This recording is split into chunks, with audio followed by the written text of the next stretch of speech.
ओम तत्सत। जिज्ञासु मित्रों, बहुत बहुत अभिनंदन है, स्वागत है आप सभी का दिव्य सृजन में। और आज हम इस वीडियो में जो चर्चा करने वाले हैं वह चर्चा जीवन से संबंधित है।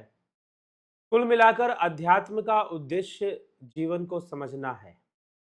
अध्यात्म का उद्देश्य अंधविश्वास नहीं है। अध्यात्म का उद्देश्य ये नहीं है कि हम किसी ऐसी शक्ति को मान बैठें जो दुनिया चला रही है और जिसने दुनिया बनाई है। कई बार लोग आध्यात्मिक होने का यही अर्थ समझते हैं कि ईश्वर में विश्वास करना, भगवान में विश्वास करना या ऐसे शक्ति को मानना जो जिसने दुनिया बनाई और वो दुनिया चला रही है, उसके नियम को मानना और वो जैसा भी कर रहा है उसको स्वीकार करना। तो फिर अपने कर्म का क्या महत्व, कर्म सिद्धांत का क्या महत्व। लेकिन अगर हम शास्त्रों को पढ़ें तो हमारे जो शास्त्र हैं, सांख्य, योग, वेदांत, मीमांसा, न्याय, वैशेषिक, ये जितने भी शास्त्र हैं वो हमें कुछ समझाना चाहते हैं। वो हमें कर्म की प्रेरणा देते हैं, वो हमें तर्क की प्रेरणा भी देते हैं, वाद विवाद की प्रेरणा भी देते हैं, चर्चा की प्रेरणा देते हैं। वो ऐसा कहते ही नहीं है कि भाई तुम अपने अंधविश्वास में किसी भी विषय को मान लो या किसी भी चीज को मान लो। वो ऐसी कोई प्रेरणा नहीं देते, ऐसा कोई उपदेश नहीं देते। तो इसीलिए हमें जब हम उनका अध्ययन करते हैं सही से करते हैं। चुनिंदा चीजों को पढ़ लेने से नहीं होगा कि ये वाली बात पढ़ ली, वो पूरा पढ़ना पड़ेगा। श्रीमद् भगवत गीता जब हम अध्ययन करते हैं और श्रीमद् भगवत गीता के मत को समझना चाहते हैं तो किसी एक या दो श्लोक को हमने रट लिया या पढ़ लिया कि सर्वधर्मान परित्यज्य मामेकम शरणम व्रज, बस इतना हमने रट लिया समझ और बस हो गई गीता। बाकी गीता के सारे श्लोकों का त्याग कर दिया, कुछ समझने की कोशिश ही नहीं की, कुछ जानने की कोशिश ही नहीं की। तो जो लोग ऐसा उपदेश करते हैं वो भ्रमित करते हैं। इसका मतलब क्या है कि जितनी भी चीजें लिखी गई हैं वो व्यर्थ लिखी गई हैं। इसका मतलब ये हो जाएगा फिर 700 श्लोक लिखे ही क्यों गए हैं। तो भ्रमित करने वाले लोग भी बहुत सारे हैं जो धर्म के नाम पर, आस्था के नाम पर लोगों को भ्रमित करते हैं, सनातन धर्म के नाम पे भ्रमित करते हैं। तो इसीलिए जो श्रीमद् भगवत गीता है वो हमें कुछ समझाती है, कुछ बतलाती है। आत्मज्ञान के विषय में, जीवन के विषय में हमें कुछ समझाया जा रहा है, हमें कुछ बतलाया जा रहा है, वो हमें समझने का प्रयास करना चाहिए। तो जीवन क्या है? जीवन को समझना ही जीवन का लक्ष्य है। अगर कुछ लोग पूछते हैं तुम्हारे जीवन का लक्ष्य क्या है, तुम क्या करना चाहते हो, तुम क्या बनना चाहते हो, क्या बन जाओगे और क्या कर लोगे। जो भी बनोगे, जो भी करोगे, ये प्रकृति ही आपको बनाएगी और प्रकृति ही आपको मिटाएगी। आप कुछ भी बनना चाहो, आप तो बनना चाहते हो बेहतर, आप तो बनना चाहते हो करोड़पति, लेकिन आप बन जाते हो क्रिमिनल, आप बन जाते हो डाकू, आप बन जाते हो गरीब या कुछ और बन जाते हो, किसी केस में फंस जाते हो, किसी दिक्कत में फंस जाते हो। तो जीवन में बहुत सारी घटनाएं घट रही हैं, लेकिन ये जीवन चल कैसे रहा है। तो अगर हम आधे अधूरी ज्योतिष का ज्ञान रखते हैं, ध्यान दीजिएगा, आधे अधूरे ज्योतिष का ज्ञान रखते हैं, तो हम कहेंगे कि भाई हाँ, ग्रह चला रहे हैं, ग्रहों के हिसाब से जीवन चल रहा है, तो ग्रहों को बदल दें हम। ग्रहों को आप बदल नहीं सकते हैं, उपाय कर लेंगे, कितना उपाय काम कर जाएगा, क्या हो जाएगा सब कुछ? क्या बुढ़ापे से जवानी आ जाएगी ग्रहों का उपाय करने से? कोई ज्योतिष है तो भाई वो ग्रहों का उपाय करके बुढ़ापे से जवानी ले आए। कोई 90 साल का वृद्ध व्यक्ति को बना दे 30 साल का। तो इसलिए प्रकृति क्या है, जीवन क्या है, जिनको आधा अधूरा ज्ञान है ज्योतिष का, वो ऐसी बातें भी कर देंगे क्योंकि उनको लोगों को लुभावने वो देने होते हैं, नुस्खे देने होते हैं। तो कुल मिलाकर ज्योतिष विद्या भी एक आध्यात्मिक विद्या है क्योंकि वो भी जीवन जीना सिखाती है। ग्रहों को जब हम समझ लेते हैं तो हमें जीवन कैसे जीना है उसमें हमें बहुत सहायता मिलती है। तो वास्तव में इसलिए ज्योतिष को अध्यात्म विद्या कहा गया। इसलिए नहीं कहा गया ज्योतिष को अध्यात्म विद्या कि आपको माया बहुत मिल जाएगी। माया तो माया ही है, चाहे जैसे भी मिले, ग्रहों के माध्यम से मिले चाहे जैसे भी मिले, वो तो छूटेगी ही और वो तो जाएगी ही जाएगी, वो तो खत्म ही होगी। तो जीवन अपने आप में बहुत रहस्यमयी है। ये जीवन कैसे चल रहा है, जीवन में क्या कोई फ्री विल नामक कोई चीज है भी कि नहीं है। फ्री विल मतलब हमारी अपनी इच्छा से भी हम कुछ करते हैं या नहीं भी करते हैं। लगता तो बहुत है। देखो, जब आदमी जिंदगी जीना शुरू करता है ना, जन्म लेता है बच्चा छोटा सा, उसे कुछ नहीं पता, बस अपने माँ बाप पता है दूध पीना है, इतना पता है, खाना है, खेलना है, धीरे धीरे बड़ा होता है तो उसे लगता है कि मुझे पढ़ाई लिखाई भी करनी है, ये भी सीखना है, वो भी सीखना है, ऐसा करना है, वैसा करना है। और बड़ा होता है तो भाई मुझे शादी भी करनी है और एक अच्छी जिंदगी जीनी है, बहुत मस्त लाइफ जीनी है, एकदम फिल्मों में जैसे दिखाते हैं हीरो हीरोइन का, वैसा कुछ हमें जीवन जीना है। तो वो कुछ ऐसा भी सोचने लग जाता है। तो बड़ी ही सेटल, और माँ बाप जो होते हैं उस अपने बच्चों को और माया में ही फंसाते रहते हैं। माँ बाप जो है अपने जिंदगी में मेहनत करते हैं, कुछ कर पाते हैं, कुछ नहीं कर पाते हैं, और जो नहीं कर पाते सोचते हैं कि हमारा बच्चा कर जाए, हम जो नहीं कर पाए हमारा बच्चा कर जाए, या हमने जो गलतियां की वो बच्चा ना करे। अब बच्चों के ऊपर थोपना, अपनी लाइफ तो परफेक्ट नहीं हो पाई, मेरे बच्चे की लाइफ परफेक्ट होनी चाहिए, इस चक्कर में पड़ जाते हैं और अपने बच्चों को परेशान करना शुरू कर देते हैं। ठीक है, तो बहुत उम्मीदें लगा लेते हैं। कुल मिलाकर माँ बाप का भी ये कर्तव्य बनता है कि वो जीवन के मर्म को समझाए, जीवन के मर्म को समझाए। जैसे कि मदालसा स्तोत्र में आता है कि देवी मदालसा ने अपने गर्भस्थ शिशु को अद्वैत का ज्ञान दिया। जीवन का मर्म, अद्वैत को समझने का मतलब है जीवन का मर्म समझ लेना। ठीक है, समझ लेना कि वो परमात्मा ही आत्मा है, वो आत्मा ही परमात्मा है। समझ लेना कि दोनों में कोई भेद नहीं है, तो ही मोही, मोही तो ही, अंतर कैसा। जब अंडरस्टैंडिंग डेवलप हो जाती है, संसार का मिथ्यात्व समझ में आ जाता है, यह संसार झाड़ और झाखड़, आग लगे जल जाना है, यह संसार कागज की पुड़िया, बूंद गिरे गल जाना है, थोड़ी सी पानी गिर जाए ये गल जाएगा। तो नश्वरता को, कबीर साहिब नश्वरता को प्रकट करते हैं, लेकिन आदि गुरु शंकराचार्य सीधा इसके मिथ्यात्व को प्रकट करते हैं कि यह तो मिथ्या है। मिथ्या क्यों है? क्योंकि इंद्रियों से प्रकट हो रहा है, इंद्रियों के लिमिटेशंस में सारी चीजें एक्सपीरियंस हो रही हैं। ठीक है, समझो तो एक एक जो है, हम सब जो है एक एक पर्टिकुलर वेवलेंथ में कह लीजिए, या पर्टिकुलर पैरामीटर में, पर्टिकुलर लिमिटेशंस में हम सारी चीजों को एक्सपीरियंस कर रहे हैं, और वो भी अपने सेंसेस से कर रहे हैं, अकॉर्डिंग टू सेंसेस कर रहे हैं। इसका मतलब अकॉर्डिंग टू सेंसेस करने का मतलब जो भी एक्सपीरियंस हो रहा है वो एक्चुअल में उसकी रियलिटी नहीं है, वो सेंसरी रियलिटी है। तो सेंसेस की जो लिमिटेशंस है, सेंसेस के जो हमारा स्ट्रक्चर है, हमारे सेंसेस का जो एनाटॉमी है, हमारे सेंस ऑर्गन्स के, अगर हम उसे पढ़ें तो हमें पता चलेगा अलग अलग जो जानवर होते हैं, अलग अलग जो पशु होते हैं, उनकी जो एनाटॉमी होती है, सेंसरी एनाटॉमी डिफरेंट टाइप की होती है, और मनुष्य की डिफरेंट टाइप की होती है। तो वो अलग ही दुनिया अनुभव कर रहे होते हैं, उनका परसेप्शन कुछ अलग ही चल रहा होता है, हमारा अलग ही चल रहा होता है।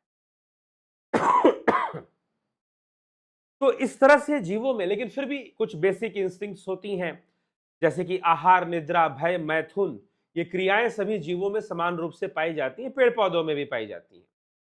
तो जीवन क्या है वास्तव में? जीवन क्या है? हम खुद कैसा जीवन जी पा रहे हैं और अपने बच्चों को क्या जीवन दे पा रहे हैं? हम चाहे उन्हें कितना भी बड़ा बना ले, हम चाहे उन्हें दुनिया का शहंशाह क्यों ना बना दे, दुखी नहीं होगा ये नहीं हो सकता।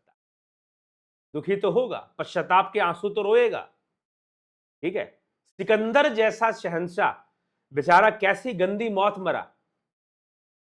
तो आप कितना भी बड़े बन जाओ, दुख नहीं आएगा। आप कितनी भी सेंट लगा लो, आप कितना भी बढ़िया रूम सजा लो, शरीर के अंदर तो बदबू है, उससे कहां भाग के जाओगे?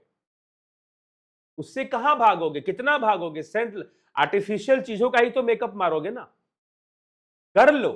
बात ये नहीं कि आप ऐसा कर रहे हैं, बात ये है कि क्या आप सत्य को समझ रहे हैं कि नहीं समझ रहे हैं, आप रियलिटी को समझ रहे हैं कि नहीं समझ रहे हैं, और उसको एक्सेप्ट कर रहे हैं कि नहीं कर रहे हैं। बड़े बड़े डॉक्टर हैं, बड़ी बड़ी चीजें हैं, फिर भी मृत्यु आती है, फिर भी शारीरिक कष्ट आते हैं, फिर भी बीमारियां आती हैं, लोगों को कष्ट मिलता है, फिर भी मिलता है लोगों को कष्ट।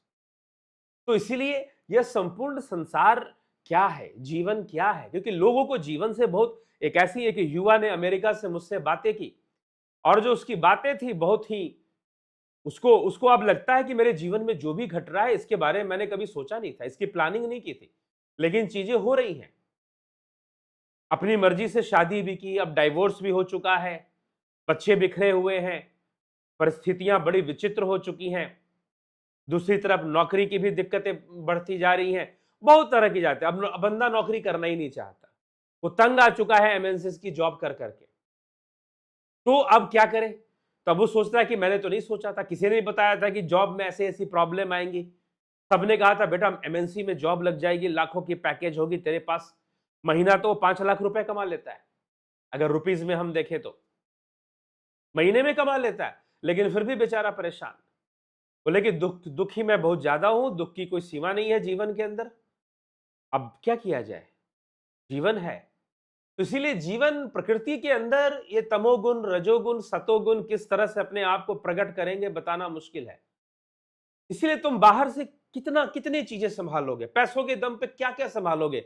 हर चीज पैसों से नहीं संभलती है, हर चीज पैसों से नहीं संभलती है। इसलिए पैसों वालों जो जिनके पास बहुत पैसा आ जाता है उनके पास दुख किसी दूसरे रूप में आता है।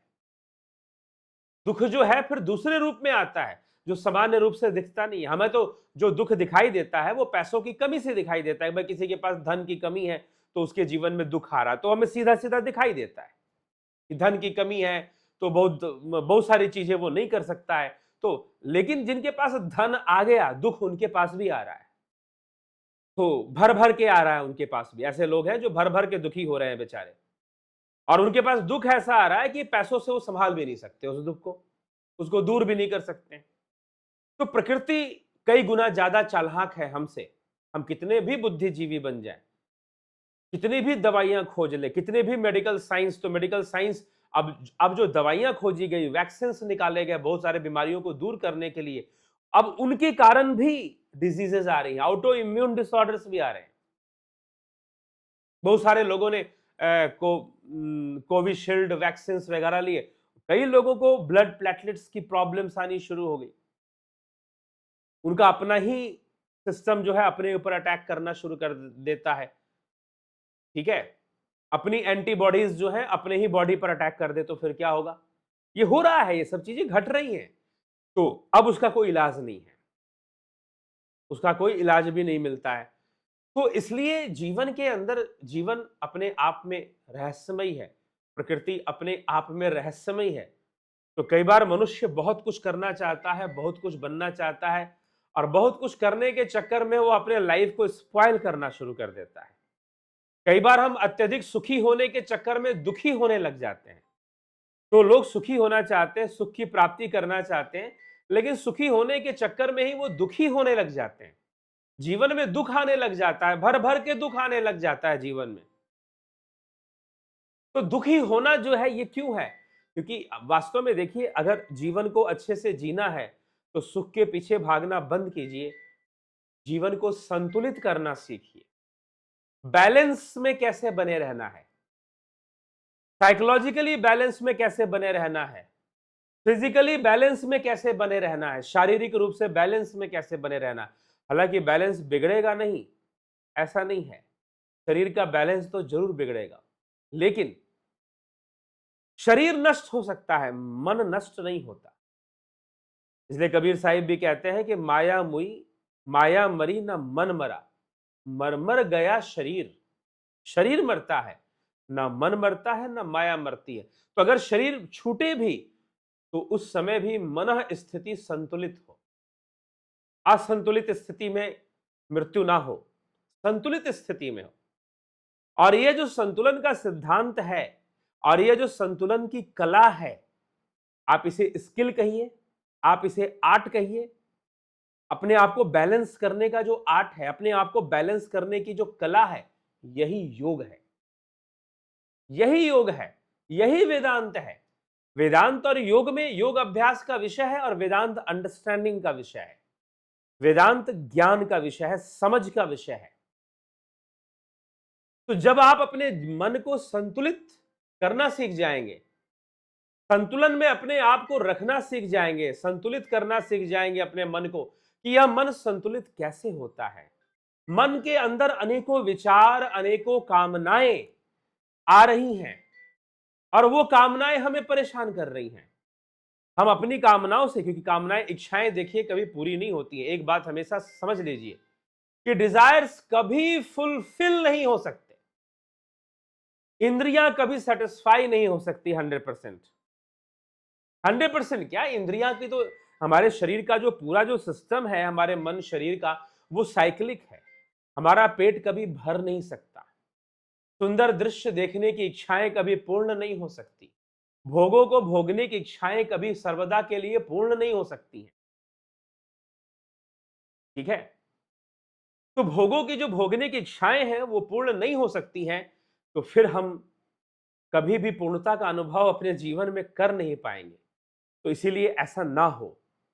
अगर मनुष्य सच पूछो तो मनुष्य अगर पूर्णता का अनुभव करना चाहता है तो अपनी आत्मा में स्थित हो, स्वयं को जाने, अपने रियल सेल्फ को जाने कि हु एम आई, मैं कौन हूं।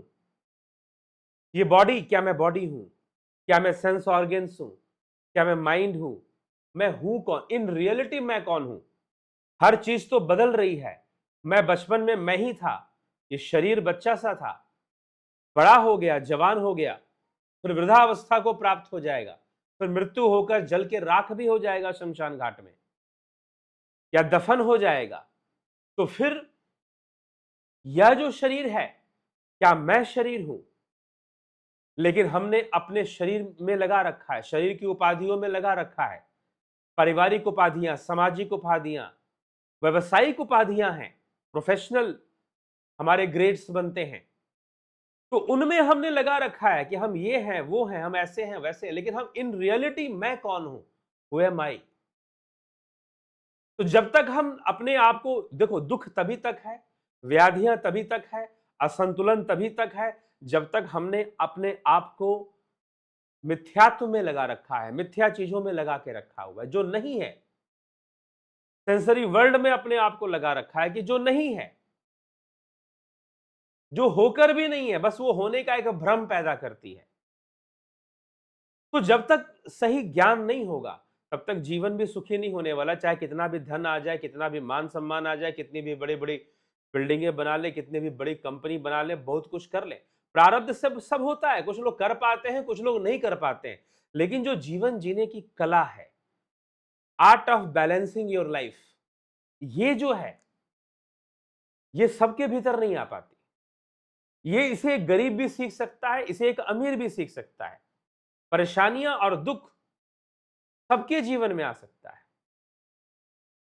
बिहार के एक बहुत बड़े इंडस्ट्रियलिस्ट हैं हमारे देश में, आपने नाम सुना होगा, अनिल अग्रवाल, वेदांता ग्रुप के मालिक, वृद्धावस्था में हैं, लेकिन दुखों की फिर भी कमी नहीं है। पिछले दिनों उनके उनके पुत्र का देहांत हो गया, युवा पुत्र एक एक्सीडेंट में मारा गया। तो इस प्रकार से दुख तो आएगा ना, किसी ना, वो तो चलो सबको दिख रहा है।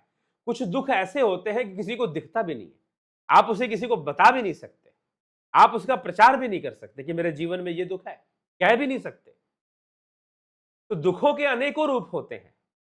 तो इसीलिए मनुष्य जीवन को, संसार को कितना अंडरस्टैंडिंग उसकी कितनी डेवलप हो रही है, संतुलन से जीवन जी पा रहा है कि नहीं जीवन जी पा रहा है। तो संतुलन का बड़ा महत्व है। बैलेंस, आर्ट ऑफ बैलेंसिंग, योग, यही योग है। आप अपने आप को संतुलित अवस्था में रखने में सफल बन पाए, यही योग है। कुछ समय पर तो इसको संतुलित रखना, शरीर को, चलो आप जवान है, आपकी उम्र जो है मान लीजिए 18 साल से लेकर 30 वर्ष तक है, या 35 वर्ष तक हम मान सकते हैं आपकी उम्र है। आप फिजिकल बैलेंस मेंटेन रहेगा, थोड़ा कुछ इधर उधर खा पी लोगे, कुछ ज्यादा कर भी लोगे तो चल जाएगा, फिजिकल बैलेंस अपने आप को कंट्रोल करेगी। लेकिन एक लिमिट के बाद, आफ्टर 40, आफ्टर 45, फिजिकल बैलेंस भी आप देखेंगे कि अब डगमगाना शुरू होगा। उसके बैलेंस को बहुत अच्छे से बनाए रखने के लिए आपको काफी प्रयत्न करना पड़ेगा। रही बात मेंटल बैलेंस, तो चाहे आप 18 के हो, चाहे आप 20 के हो, 18-20 वालों का मेंटल बैलेंस तो और जल्दी बिगड़ता है। जवानी में मेंटल बैलेंस और जल्दी लोगों का बिगड़ जाया करता है। तो मानसिक अस्थिरता, असंतुलन का बनना बहुत आसान होता है। तो इसके लिए हमें क्या करना चाहिए? दो चीजें हैं, मेडिटेशन, ध्यान योग होना चाहिए, और दूसरा ज्ञान योग होना चाहिए, अर्थात अंडरस्टैंडिंग का डेवलप होना, अपने आप से जुड़ना। आप, सबसे बड़ी समस्या क्या है? लोग अपना सुख रिश्तों में ढूंढते हैं, रिलेशनशिप में ढूंढते हैं, चाहे वो फैमिली रिलेशनशिप हो, चाहे वो जिस भी तरह का रिलेशनशिप हो, उनमें ढूंढते हैं, दोस्तों यारों में ढूंढते हैं। लेकिन सत्य यह है कि आपके सुख जो है, आपका जो सुख है वो आपके भीतर है। कभी अपने आप से जुड़ो, आपको पता चलेगा कि आप दुनिया के बेहतरीन व्यक्ति से मिल पा रहे हैं। अपने आप में जुड़ो, अपनी आत्मा से जुड़ने का अभ्यास करो। योग का मार्ग यही है कि इंद्रियों के साम्राज्य से हटकर आत्मा की ओर आगे बढ़ना, जानना, सेल्फ को जानना, कॉन्शियसनेस को जानना, अपनी ही कॉन्शियसनेस को एंजॉय करना। यह सिर्फ ध्यान में संभव है। ध्यान की गहराई में उतरकर संभव है कि आप अपने ही कॉन्शियसनेस को एंजॉय करोगे। ये ध्यान के द्वारा ही संभव है, ध्यान समाधि से। तो कैसे होगा ध्यान, इसको सीखना, इसलिए ध्यान योग का ऑनलाइन कोर्स दिया जाता है। आप ज्वाइन कर सकते हैं। आने वाले 20 तारीख से शुरू हो जाएगा, 20 जून से शुरू हो जाएगा अभी ध्यान योग का कोर्स। अगर आप ज्वाइन करना चाहते हैं, ज्वाइन कर सकते हैं। तो इसलिए जीवन को समझना बहुत जरूरी है। जीवन का लक्ष्य जीवन को समझना है। अब देखिए, लोग अच्छा करियर बनाते हैं। अब पीछे दिल्ली के अंदर एक सुप्रीम कोर्ट में का एक जज, एक हाई कोर्ट का जज, शायद कड़कड़डूमा हाई कोर्ट का एक कोई जज, जिसने की आत्महत्या कर ली। कुछ वर्षों पहले एक आईएएस अधिकारी ने आत्महत्या कर ली। कुछ वर्षों पहले एक फिल्म स्टार ने आत्महत्या, वो तो करते ही रहते फिल्म स्टार वाले, हर 1-2 साल पे उनकी न्यूज आती रहती है। किसी फिल्म स्टार ने सुसाइड कर लिया, किसी टीवी स्टार ने सुसाइड कर लिया, चलता रहता है बेचारों का। तो क्या है, यही है कि आपने अपने जीवन को क्या समझा। आपने अपने जीवन को मटेरियल बेस पर ही आगे बढ़ाना शुरू किया। आप खुद कॉम्प्रोमाइज करने, मटेरियल गेन के लिए आप कॉम्प्रोमाइज करना शुरू कर देते, वहीं पर सबसे बड़ी गलती होती है। ये फिल्म स्टार लोग इसीलिए आत्महत्या करते हैं, क्योंकि मटेरियल गेन के लिए वो बहुत बड़े बड़े कॉम्प्रोमाइज करते हैं। और फिर जब वो मटेरियल गेन के लिए जब कॉम्प्रोमाइज करते हैं, और वो जो कॉम्प्रोमाइज जब बर्दाश्त के बाहर हो जाता है, तो सुसाइड कर लेते हैं। क्योंकि आपने अपने आप अपनी कंप्लीट लाइफ को बस पेरिफेरियल लेवल पर, बस सेंसरी लेवल पे आप जिए जा रहे हैं। ठीक है, तो कभी अपने आप को बैठिए कि क्या मैं कौन हूं, अपने आप से पूछिए कि हु एम आई, मैं कौन हूं। मनोबुद्धि अहंकार, कभी चिंतन कीजिए आदि गुरु शंकराचार्य के निर्वाण षटकम पर। मनोबुद्धि अहंकार चित्तानि ना हम शिवोहम शिवोहम शिवोहम शिवोहम। ना मन हूं, ना बुद्धि हूं, न चित्त हूं, न अहंकार हूं, न च श्रोत्र जिह्वे, न च घ्राण नेत्रे। शिवोहम शिवोहम शिवोहम शिवम। ना मैं जिह्वा हूं, ना मैं घ्राण हूं, मैं ना नेत्र हूं, ना मैं त्वचा हूं, मैं तो शिव हूं, मैं वह शुद्ध आत्मा हूं। क्या मैं यही सब हूं? ये तो शरीर नित्य परिवर्तनशील है, इंद्रियां भी नित्य परिवर्तनशील है, और इंद्रियों से हम वही अनुभव करते हैं जो इंद्रियों की क्षमता है। तो क्या यही हमारे जीवन का सत्य है? जीवन क्या है? इंद्रियां तो कभी पूर्ण ही नहीं होती, सुख की कामना तो हमेशा बनी रहती है, रिश्ते कभी पूरे नहीं होते, कोई रिश्ता कभी पूरा सच्चा मिलता नहीं है, किसी में कोई कमी, किसी में कोई कमी। तो क्या हम रिश्तों से कंप्लीटनेस पूरी करेंगे? अगर कोई व्यक्ति ने अगर ये सोच लिया है कि उसकी कंप्लीटनेस रिलेशनशिप में है, तो उससे ज्यादा भ्रमित संसार में दूसरा कोई नहीं है। किसी ने अगर सोच लिया है कि वेल्थ में उसकी कंप्लीटनेस है, तो उससे ज्यादा भ्रमित कोई नहीं है। पैसा कमाओ, रिश्ते भी बनाओ, लेकिन आपके जीवन की पूर्णता ना तो रिश्तों में है और ना ही धन में है। आपके जीवन की पूर्णता आपके अपने भीतर है, अपने आप से जुड़ने में है। कभी ध्यान की गहराई में डूबना तो सीखो, कभी यात्रा तो शुरू करो स्वयं से मिलने की, स्वयं को जानने की। आप पाओगे कि सब कुछ भीतर ही है। हम जान पाएंगे, नहीं तो बाहर की दौड़ आपको थका रही है, आपको परेशान कर रही है, आपको भ्रमित कर रही है, आपको और ज्यादा उलझा रही है कि अभी ये सुख मिल जाएगा, वो सुख मिल जाएगा, ऐसे सुख मिल जाएगा, वैसे सुख मिल जाएगा। आप लगे हुए हो, लगे हुए हो, लगे हुए हो, लेकिन प्रकृति के पास आपको दुखी करने के अनेकों रास्ते हैं। अब वो आपको दुखी कर देगी, अनेकों मार्ग है, वो आपके जीवन में दुख डाल देगी। क्यों चिंता करते हैं? इसीलिए अपने आप से जुड़ने का प्रयास कीजिए, सत्य को जानने का प्रयास कीजिए कि हु एम आई, मैं कौन हूं। अगर मैं बॉडी हूं तो बॉडी इज एवर चेंजिंग, अगर मैं माइंड हूं तो mind is also ever changing. Mind भी कोई स्टेबल चीज नहीं है, और मन की स्थिति भी हमारे शरीर की अवस्था और आहार विहार पर निर्भर करती है। तो इसीलिए हमारे शास्त्र भी कहते हैं कि जैसा अन्न वैसा मन। आप जो खाना खाते हैं वो 3 भाग में बंटता है, मन, मांस और मल। मांस से शरीर बन जाता है और मल बाहर निकल जाता है शरीर से, और उसके तासीर से मन बन जाता है, मन पर उसका प्रभाव पड़ जाता है। तो इस प्रकार से तो मन भी कोई आत्मा नहीं है, मन भी कोई पूर्ण वस्तु नहीं है। तो इसीलिए हम जो अपने आप को कंप्लीट करने की कोशिश में लगे हैं फिजिकल लेवल पर, सेंसरी लेवल पर, तो हम बुरी तरह से भ्रमित हो चुके हैं। चैलेंज है कि करके दिखा दो अपने आप को कंप्लीट, चाहे कितना भी पैसा हो, दौलत हो, आप अपने आप को सेंसरी लेवल पे कंप्लीट करके दिखा दो, कंप्लीटनेस की फीलिंग लेके लाकर दिखा दो। ऐसा हो सकता है तो करके दिखा दो। तो यही समस्या है। तो इसीलिए लोग भ्रमित होते हैं, और प्रकृति बहुत चालाक है। प्रकृति आपके जीवन में कुछ समय ऐसा जरूर डाल देती है जहां आपको लगता है कि यस, मैं सब कुछ कर लूंगा, मैं ही दुनिया में सबसे ताकतवर हूं, मेरे पास दौलत आ गई, मैं जो चाहता हूं सारे सुख भोग लूंगा, सब कुछ कर ही लूंगा मैं। आपके अंदर फिर अचानक से कुछ समय बीतता है, चीजें बदल जाया करती हैं, और जैसे ही बदलाव आएगा हम कहेंगे अरे ये क्या, मैं तो जो करना चाहता हूं या जो हो रहा था अब हो ही नहीं रहा है। मैं सोच रहा था कि मैं ये चाहता हूं तो ये हो जाएगा, मैं ये चाहता हूं तो ये हो जाएगा, लेकिन अचानक से आप जो चाहते हैं वो होना बंद हो जाता है। तो इसीलिए विवेक की जरूरत है, विवेक की आवश्यकता है। और विवेक, सत्य को समझना ही विवेक है। तो हम इस इंद्रियों से जो भी अनुभव कर रहे हैं वो बस इंद्रियों का ही ज्ञान है, इंद्रियों की एनाटॉमी के अकॉर्डिंग है, सेंसरी एनाटॉमी के अकॉर्डिंग ही हमें परसेप्शंस हो रही है, हमें अनुभूतियां हो रही, वो रियल नहीं है। अब संसार में बहुत कुछ है जो आंखें नहीं देख सकती। अब आप मानते हो आपका मोबाइल काम करता है, मोबाइल काम करता है, इलेक्ट्रोमैग्नेटिक वेव्स, क्वांटम फिजिक्स का वर्क है, वो काम करता है।